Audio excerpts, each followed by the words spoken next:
never want to win an argument. And this is why. When you look to win an argument, you will often lose the relationship. Like if you set out to only prove people wrong, yeah, you might win the point, but you will lose the person. Being right doesn't keep you company. Let's put it that way. When I look at his arguments, there's only something to win. All I've won is really the first step to apologize, typically. You and I are in an argument, and I say something that's really hurtful, and then you leave. You hang up the phone. What have I won? I've won awkward silence now when we pass each other in the hall. I've won that awkward feeling now I have to pick up the phone and apologize. I still have to find a way to probably work with you or live with you. Go work for 24 months in a sector you love, that you're passionate about, even if they don't pay you. Go in there and be an apprentice. Do that first. Most young entrepreneurs say, nah, I don't want to work for anybody. I said, yeah, you do actually. You do want to work for somebody. You want to just understand how all the cogs move. Just 24 months. And after that, launch. The first one will probably fail. You're going to start with your parents giving you $10,000 or whatever it is. But you will have the baseline knowledge of your industry. You will know who the participants are. You will understand how it works. And you'll have a much higher probability of success. But the key is to launch in your mid to early 20s because you need to burn a few years failing. That matters. And this is a huge part in why people always feel hungry in today's food environment. One of the most common tricks that the food industry utilizes is that they certainly are aware of this. When you consume these type of foods together, they know they consume more of it. Sometimes people aren't even aware of it. Best example of this, go look at the back of most of the bacon on the grocery store aisle. Go look at the back of most peanut butters, almond butters in the grocery store. Most of them have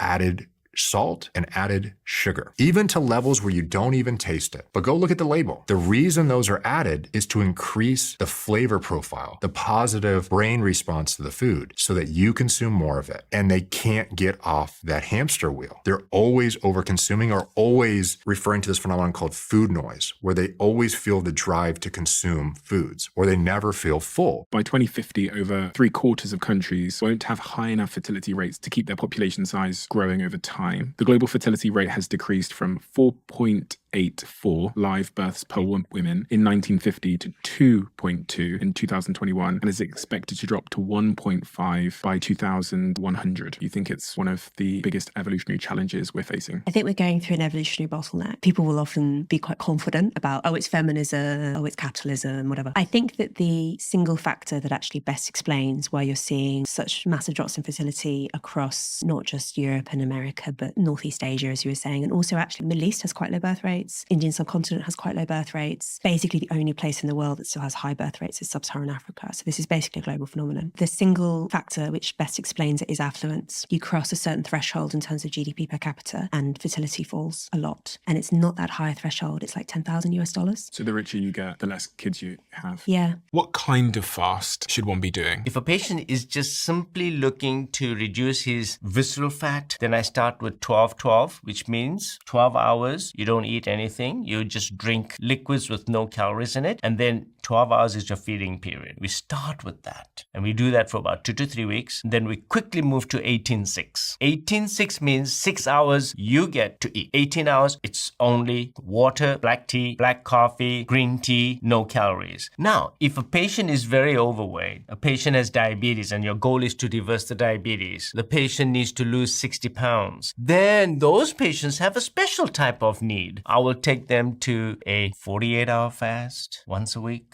Sometimes I'll go to a 3-day water fast every 9 days. Every 9 days, you will do OMAD. OMAD means 1 meal a day only, every day for 9 days. And then you're going to give me a 3-day water fast. I think the relationship between money and kids is an interesting one, where every parent wants to use their hard work, what money they might have. It doesn't have to be a ton. You don't have to be rich, but they want to use their hard work in order to give their kids a better life. When a lot of times what the kid needs to do is learn on their own, and they're going to learn vicariously the values that you have about money. They're going to learn just by watching. You don't need to sit your kids down and say, let me teach you how to budget. Let me teach you how to save. Let me teach you how to invest. They're going to watch you and figure it out. And so you have to just lead by example with those kids. You cannot lecture values into them. They're just going to watch how you spend, what you value, how you save, how you judge other people and talk about other people. And they're going to form a philosophy of money based off of that. If I was to have a baby now, how would my brain, my body, how would it change? It would change in 2 ways. So first of all, we see hormonal changes. The most studied, and I think probably the most significant is the drop in testosterone that occurs when you become a father. So when a man enters a long-term relationship for the first time, he will experience a drop in testosterone. Because testosterone is a really great chemical if you're dating, because it makes you more competitive and it makes you more attractive. When you become a father for the first time, it drops again, and it can be up to 30%. And the reason for that, again, is we need you to focus in on the family. We can't have you looking to the horizon for another mate. Testosterone is also, when it's very high, it blocks the bonding hormones. So dopamine and oxytocin in particular have less of an effect. So we need to